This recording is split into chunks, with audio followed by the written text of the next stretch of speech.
ನಮಸ್ಕಾರ ಬಂಧುಗಳೇ.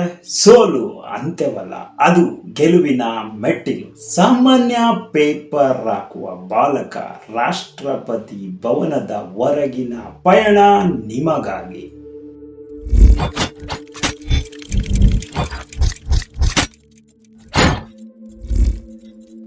ಇಂದು ನಮ್ಮ ದೇಶದ ಹೆಮ್ಮೆಯ ಇಂಡಿಯನ್ ಸ್ಪೇಸ್ ರಿಸರ್ಚ್ ಆರ್ಗನೈಸೇಷನ್ ಸಾಧಿಸುತ್ತಿರುವ ಸಾಧನೆಗೆ ಅಡಿಪಾಯ ಹಾಕಿದವರು ಅವರು. 1931ರಲ್ಲಿ ತಮಿಳುನಾಡಿನ ರಾಮೇಶ್ವರಂನಲ್ಲಿ ಜನಿಸಿದವರು ನಮ್ಮ ಎಪಿಜೆ ಅಬ್ದುಲ್ ಕಲಾಂ ಅವರು. ಅವರ ಪೂರ್ತಿ ಹೆಸರು ಅಬುಲ್ ಫಕೀರ್ ಜೈನುಲಾಬ್ದೀನ್ ಅಬ್ದುಲ್ ಕಲಾಂ.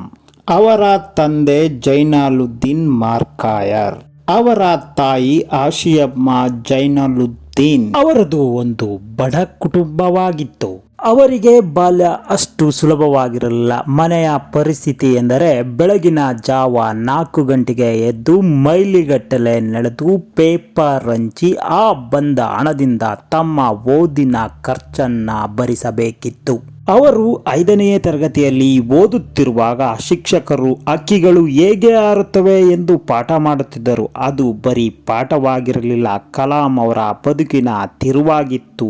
ಅವರು ಹಕ್ಕಿಯಂತೆ ಹಾರಬೇಕು ಎಂದು ಬಯಸಿದರು. ಈ ಹಂಬಲವೇ ಅವರನ್ನ ಹೈಸ್ಕೂಲ್ ಶಿಕ್ಷಣವನ್ನ ಪಡೆಯಲು ಪ್ರೇರೇಪಿಸಿತು. ಸ್ಕ್ವಾಡ್ಸ್ ಹೈಸ್ಕೂಲ್ ಸೆಕೆಂಡರಿ ರಾಮೇಶ್ವರಂನಲ್ಲಿ ಹೈಸ್ಕೂಲ್ ಓದಿದ ನಮ್ಮ ಅಬ್ದುಲ್ ಕಲಾಂ ಅವರು ಸೆಂಟ್ ಜೋಸೆಫ್ ಕಾಲೇಜಿನಲ್ಲಿ ಬ್ಯಾಚುಲರ್ ಆಫ್ ಸೈನ್ಸ್ ಅವರ ಕನಸನ್ನು ಬೆನ್ನತ್ತಿ ಹೊರಟರು.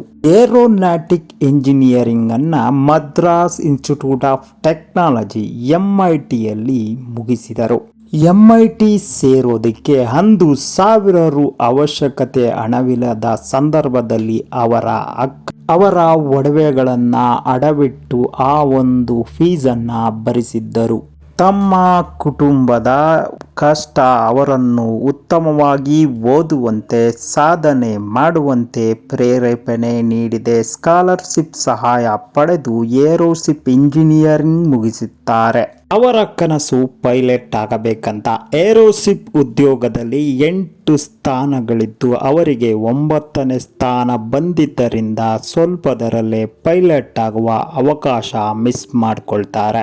1960ರಲ್ಲಿ DRDOದಲ್ಲಿ ಏರೋನಾಟಿಕಲ್ ಡೆವಲಪ್ಮೆಂಟ್ ಬ್ರಾಂಚ್ನಲ್ಲಿ ಸೈಂಟಿಸ್ಟ್ ಆಗಿ ಸೇರಿಕೊಳ್ತಾರೆ. ಅಲ್ಲಿ ಭಾರತೀಯ ಸೈನ್ಯಕ್ಕೆ ಬಂದು ಓವರ್ ಕ್ರಾಫ್ಟ್ ಡೆವಲಪ್ ಮಾಡೋದು ಅವರ ಕೆಲಸ. ನಂತರ ಕೆಲವು ದಿನಗಳಿಗೆ Indian national community of space research ನಿಂದ ಕಲಾಂ ಅವರಿಗೆ ಇನ್ವಿಟೇಷನ್ ಬನ್ನಿ ಅಂತ ಕರೆ ಬರುತ್ತೆ. ಇದನ್ನ ನಾವು ಇಂದು ISRO ಅಂತ ಕರಿತೇವೆ. ಅಲ್ಲಿ ಕಲಾಂ ಅವರನ್ನ ಇಂಟರ್ವ್ಯೂ ಮಾಡಿದ್ದು ಪ್ರೊಫೆಸರ್ ವಿಕ್ರಮ್ ಸಾರಾಭಾಯಿ ಅವರು. ಕಲಾಂ ರಾಕೆಟ್ ಇಂಜಿನಿಯರ್ ಆಗಿ ಸೆಲೆಕ್ಟ್ ಆಗ್ತಾರೆ. ಇವರಿಬ್ಬರ ಜೋಡಿ ಇಸ್ರೋ ಬೆಳವಣಿಗೆಯಲ್ಲಿ ಮಹತ್ತರ ಪಾತ್ರ ವಹಿಸಿದೆ. 6 ತಿಂಗಳ ಕಾಲ ರಾಕೆಟ್ ಲಾಂಚಿಂಗ್ ಟೆಕ್ನಿಕ್ ಬಗ್ಗೆ ತಿಳಿಯಲು ನಾಸಾಕ್ಕೆ ತೆರಳುತ್ತಾರೆ. ಭಾರತ ದೇಶ ಅಂತರಿಕ್ಷ ಸ್ಯಾಟಲೈಟ್ ಕಳಿಸಬೇಕು ಎಂಬುದು ಸಾರಾಭಾಯಿ ಅವರ ಕೋರಿಕೆಯಾಗಿತ್ತು. ಬಂಧುಗಳೇ, ತರಬೇತಿ ನಂತರ ಸತೀಶ್ ಧವನ್ ಮತ್ತು APJ ಅಬ್ದುಲ್ ಕಲಾಂ ಜೋಡಿ ಮೋಡಿ ಮಾಡಿತ್ತು. ರೋಹಿಣಿ ಎಂಬ ಸ್ಯಾಟಲೈಟ್ ತಯಾರಾಗುತ್ತದೆ. SLV-3 ವಾಹನವನ್ನ ಒಳಗೊಂಡಂತ ಇದು 22 ಮೀಟರ್ ಎತ್ತರವಿದ್ದು ಉಡಾವಣೆಗೊಂಡು 317 ಮೀಟರ್ಗಳನ್ನು ಆಕ್ರಮಿಸುತ್ತದೆ. ನಂತರ 2ನೇ ಹಂತದಲ್ಲಿ ಸ್ಫೋಟಗೊಂಡು ಸಮುದ್ರಕ್ಕೆ ದೂಡಲ್ಪಟ್ಟು ಈ ಒಂದು ಯಶಸ್ವಿ ಕಾರ್ಯಾಚರಣೆ ವಿಫಲವಾಗಿ ಬಿಡುತ್ತದೆ. ಬಂಧುಗಳೇ, ಆದರೆ ಇಲ್ಲಿಗೆ ಪ್ರಯೋಗ ನಿಲ್ಲಲಿಲ್ಲ, ಮುಂದುವರಿಯುತ್ತದೆ. ಸಾರಾಭಾಯಿ ಅವರ ಪ್ರೋತ್ಸಾಹದೊಂದಿಗೆ SLV-3 ಮತ್ತೊಮ್ಮೆ ಎದ್ದು ನಿಲ್ಲುತ್ತದೆ. ನ್ಯೂಸ್ ಪೇಪರ್ಗಳು ಮೊದಲ ಪ್ರಯೋಗದಂತೆ ಇದು ಕೂಡ ಫೈಲ್ ಆಗುತ್ತದೆ ಎಂದು ದೊಡ್ಡ ಹೆಡ್ಲೈನ್ ಬರೆದಿರುತ್ತದೆ. 18 ಜುಲೈ 1980ರಲ್ಲಿ 2ನೇ ಬಾರಿ SLV-3 ಲಾಂಚ್ ಆಗುತ್ತದೆ. ರೋಹಿಣಿ ಸ್ಯಾಟಲೈಟ್ ಅಂತರಿಕ್ಷ ಸೇರುತ್ತದೆ. ಅಂತರಿಕ್ಷಕ್ಕೆ ಸ್ಯಾಟಲೈಟ್ ಸೇರಿಸಿದ ದೇಶಗಳ ಸಾಲಿಗೆ ಭಾರತ ಸೇರಿಬಿಡುತ್ತದೆ. ಅಬ್ದುಲ್ ಕಲಾಂ ಅವರನ್ನ ಅಂದಿನ ಪ್ರಧಾನಿ ಇಂದಿರಾ ಗಾಂಧಿ ವಿಶೇಷವಾಗಿ ಗೌರವಿಸುತ್ತಾರೆ. 1981ರಲ್ಲಿ ಇವರ ಈ ಸಾಧನೆಯನ್ನ ಗುರುತಿಸಿ ಪದ್ಮಭೂಷಣ ಪ್ರಶಸ್ತಿಯನ್ನ ನೀಡಿ ಗೌರವಿಸಲಾಗುತ್ತದೆ. ಇನ್ನು ಅಬ್ದುಲ್ ಕಲಾಂ ಅವರನ್ನ ತಡೆಯುವವರೇ ಇಲ್ಲ. ಅಗ್ನಿ, ಪೃಥ್ವಿ, ನಾಗ್ ನಮ್ಮ ದೇಶದ ಸ್ವಾವಲಂಬಿ ದೇಶವನ್ನಾಗಿ ಮಾಡುತ್ತಾರೆ. ಅದಕ್ಕೆ ನಾವು ಅಬ್ದುಲ್ ಕಲಾಂ ಅವರನ್ನ ಮಿಸೈಲ್ ಮ್ಯಾನ್ ಆಫ್ ಇಂಡಿಯಾ ಎಂದು ಕರೆಯುತ್ತೇವೆ. ಭಾರತ ಬಾಹ್ಯಾಕಾಶದಲ್ಲಿ ಅತ್ಯಂತ ಎತ್ತರದ ಶಿಖರಕ್ಕೆ ಏರುತ್ತದೆ. ಎಪಿಜೆ ಅವರು ISRO ಅಧಿಕಾರಿ ಅವಧಿಯಲ್ಲಿ ಯಾರನ್ನು ಕೂಡ ಕೋಪದಿಂದ ಮಾತನಾಡಿಸಿಲ್ಲ ಎಂದು ಸಹೋದ್ಯೋಗಿಗಳು ಮಾತನಾಡಿಕೊಳ್ಳುತ್ತಾರೆ. ಅಬ್ದುಲ್ ಕಲಾಂ ಅವರು ತಮ್ಮ ಕಾರ್ ಡ್ರೈವರ್ ಆಗಿದ್ದಂತಹ ವ್ಯಕ್ತಿಗೆ ಉತ್ತಮ ಎಜುಕೇಶನ್ ಅನ್ನ ಕೊಡಿಸುತ್ತಾರೆ. ಅವರು ಇಂದು ಮಿನಿಸ್ಟರಿ ಆಫ್ ಎಜುಕೇಶನ್ ನಲ್ಲಿ ಕಾರ್ಯನಿರ್ವಹಿಸುತ್ತಿದ್ದಾರೆ. ಅಟಲ್ ಬಿಹಾರಿ ವಾಜಪೇಯಿ ಸರ್ಕಾರದ ಸಮಯದಲ್ಲಿ ಅಬ್ದುಲ್ ಕಲಾಂನವರು ಪೋಖ್ರಾನ್ನಲ್ಲಿ ಅಮೆರಿಕದ ಸ್ಯಾಟಲೈಟ್ ತಪ್ಪಿಸಿ ಅಣ್ವಸ್ತ್ರ ಪ್ರಯೋಗ ಮಾಡಿದ ಮಹಾನ್ ವ್ಯಕ್ತಿ, ದೇಶಕ್ಕಾಗಿ ದುಡಿದ ವ್ಯಕ್ತಿ. ಕಲಾಂ ಅವರು ಯಾವಾಗಲೂ ಹೇಳ್ತಾ ಇದ್ರು, ಭಾರತ ಬಡದೇಶವಲ್ಲ, ಅಸಾಧ್ಯವೆಂಬುದು ಯಾವುದೂ ಇಲ್ಲ, ಕನಸನ್ನ ಕಾಣಬೇಕು, ಅದು ನಮ್ಮನ್ನ ನಿದ್ದೆಗೆಡಿಸುವಂತಿರಬೇಕು. ಕಲಾಂ ಅವರು ಪ್ರಧಾನಮಂತ್ರಿಗಳ ಸೈಂಟಿಫಿಕ್ ಅಡ್ವೈಸರ್ ಆಗಿ ಕೂಡ ಕಾರ್ಯನಿರ್ವಹಿಸಿದರು. DRDOದ ಮುಖ್ಯ ಕಾರ್ಯದರ್ಶಿಯಾಗಿಯೂ ಕೂಡ ಕಾರ್ಯನಿರ್ವಹಿಸಿದರು. ಇವರ ಕಾರ್ಯವೈಖರಿಗೆ ಮಾರು ಹೋದ ವಾಜಪೇಯಿ ಸರ್ಕಾರ 2002ರಲ್ಲಿ ರಾಷ್ಟ್ರಪತಿ ಅಭ್ಯರ್ಥಿಯಾಗಿ ಘೋಷಿಸಿತು. ಅವಿರೋಧವಾಗಿ ಆಯ್ಕೆಯಾದ 11ನೇ ರಾಷ್ಟ್ರಪತಿ, ಏಕೈಕ ರಾಷ್ಟ್ರಪತಿ. 2002ರಿಂದ 2007ರವರೆಗೆ ರಾಷ್ಟ್ರಪತಿಯಾಗಿ ಕಾರ್ಯನಿರ್ವಹಿಸಿದ್ದಾರೆ.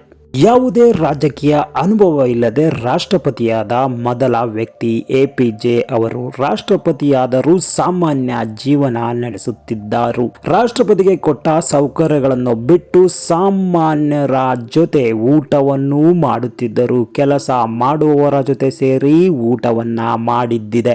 ತಮಗೆ ಪುಟಾಣಿ ಮಕ್ಕಳು ಬರೆದಂತಹ ಪತ್ರಗಳಿಗೆ ಅಬ್ದುಲ್ ಕಲಾಂ ಅವರು ಸ್ವತಃ ಉತ್ತರಿಸುತ್ತಿದ್ದರಂತೆ. ಬಂಧುಗಳೇ, ಭಾರತದ ಇತಿಹಾಸದಲ್ಲಿ ರಾಷ್ಟ್ರಪತಿಗಳಾಗಿ ಹೆಚ್ಚು ಪ್ರಜೆಗಳೊಂದಿಗೆ ಸಂಪರ್ಕ ಹೊಂದಿದ್ದ ವ್ಯಕ್ತಿ ಯಾರಾದರೂ ಇದ್ದರೆ ಅವರು ನಮ್ಮ ರಾಷ್ಟ್ರಪತಿ ಅಬ್ದುಲ್ ಕಲಾಂ. ಯಾವುದೇ ಆರೋಪ ಇಲ್ಲದ ಅಜಾತ ಶತ್ರು ಅವರು. 2ನೇ ಬಾರಿ ರಾಷ್ಟ್ರಪತಿಯಾಗೋ ಅವಕಾಶ ಬಂದರೂ ಮಕ್ಕಳಿಗೆ ಪಾಠ ಮಾಡಬೇಕು ಎಂದು ಅದನ್ನ ತಿರಸ್ಕರಿಸಿದ ದೊಡ್ಡ ಮನೋಭಾವದ ವ್ಯಕ್ತಿ.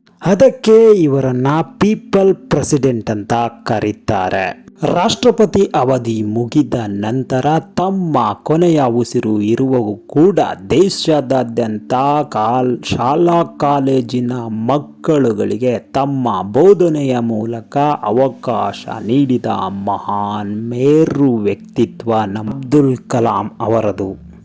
ದೇಶದ ಅಭಿವೃದ್ಧಿಗಾಗಿ ಗ್ರಾಮ ಟ್ರಸ್ಟ್ ಅನ್ನು ಸ್ಥಾಪಿಸಿ ತಾವು ಗಳಿಸಿದ ಎಲ್ಲ ಹಣವನ್ನು ಕೂಡ ಅಬ್ದುಲ್ ಕಲಾಂ ದಾನ ಮಾಡುತ್ತಾರೆ. ಎಪಿಜೆ ಅವರು ಆಜನ್ಮ ಬ್ರಹ್ಮಚಾರಿ. ಮದುವೆ, ಮಕ್ಕಳು, ಕುಟುಂಬ, ಆಸ್ತಿ ಯಾವುದೂ ವ್ಯಾಮೋಹವಿಲ್ಲದೆ ದೇಶಕ್ಕೋಸ್ಕರ, ದೇಶವೇ ತನ್ನ ಕುಟುಂಬ ಎಂಬಂತೆ ಬದುಕಿ ಮಕ್ಕಳಿಗೋಸ್ಕರ ಕೊನೆಯವರೆಗೂ ತಮ್ಮ ಜೀವನ ಮುಡಿಪಿಟ್ಟಂತಹ ವ್ಯಕ್ತಿ. ಇವರಿಗೆ ಭಾರತ ರತ್ನ ಸೇರಿದಂತೆ ಅನೇಕ ಪ್ರಶಸ್ತಿಗಳು ಹರಿದು ಬಂದಿದೆ. 2025ರಲ್ಲಿ ಸ್ವಿಟ್ಜರ್ಲ್ಯಾಂಡ್ ಪ್ರವಾಸ ಮಾಡಿದ ದಿನವನ್ನ ಇವರು ಸೈನ್ಸ್ ಡೇ ಎಂದು ಸ್ವಿಟ್ಜರ್ಲ್ಯಾಂಡ್ ಸರ್ಕಾರ ಆಚರಿಸುತ್ತದೆ. ಒಮ್ಮೆ ಇವರ ರಕ್ಷಣೆಗೆ ಇದ್ದಂತಹ ವ್ಯಕ್ತಿಯನ್ನ ಫ್ಲೈಟ್ನಲ್ಲಿ ಕೂರುವಂತೆ ಹೇಳಿದರು. ಆ ವ್ಯಕ್ತಿ ಕೂರಲಿಲ್ಲ. ಆದರೆ ಅಂತಿಮವಾಗಿ ಅವರು ಅವರ ರೂಮಿಗೆ ತೆರಳಿ ಅವರ ವ್ಯಕ್ತಿತ್ವವನ್ನು ಗುರುತಿಸಿ ಅಭಿನಂದಿಸಿದ್ದೂ ಉಂಟು. ಜುಲೈ 27, 2015 ಭಾರತಕ್ಕೆ ಕರಾಳ ದಿನ. ಶಿಲಾಂಗ್ನಲ್ಲಿ ವಿದ್ಯಾರ್ಥಿ ಕುರಿತು ಮಾತನಾಡುತ್ತಿದ್ದ ಅಬ್ದುಲ್ ಕಲಾಂ ಅವರು ಹೃದಯಾಘಾತದಿಂದ ನಿಧನರಾದರು. ಅವರು ನಿಧನರಾದಾಗ ಅವರ ಬಳಿ ಇದ್ದಿದ್ದು 2000 ಪುಸ್ತಕಗಳು, ಹಾಗೇನೆ 6 ಜೊತೆ ಬಟ್ಟೆ. ಅಬ್ದುಲ್ ಕಲಾಂ ಅವರ ಜೀವನ ನಮಗೆಲ್ಲರಿಗೂ ಮಾದರಿಯಾಗಿದೆ. The people president, the missile man of India Abdul Kalam ಅವರ ಜೀವನ ಅಣುರಣದಲ್ಲೂ ಕೂಡ ನಮಗೆ ಮಾರ್ಗದರ್ಶನ ನೀಡುತ್ತಿದೆ. ಪೇಪರ್ ಬಾಯಿಂದ ಪ್ರೆಸಿಡೆಂಟ್ವರೆಗಿನ ಜರ್ನಿ ವಿಸ್ಮಯವಾದದ್ದು. ವಿಡಿಯೋ ಇಷ್ಟ ಆಗಿದ್ರೆ ದಯವಿಟ್ಟು ಲೈಕ್ ಮಾಡಿ ಮತ್ತು ಶೇರ್ ಮಾಡಿ. ಇನ್ನೂ ಹೆಚ್ಚಿನ ಈ ತರದ ವಿಡಿಯೋಗಳಿಗಾಗಿ ನಮ್ಮ ಚಾನೆಲ್ನ ಸಬ್ಸ್ಕ್ರೈಬ್ ಮಾಡಿ. ಧನ್ಯವಾದಗಳು.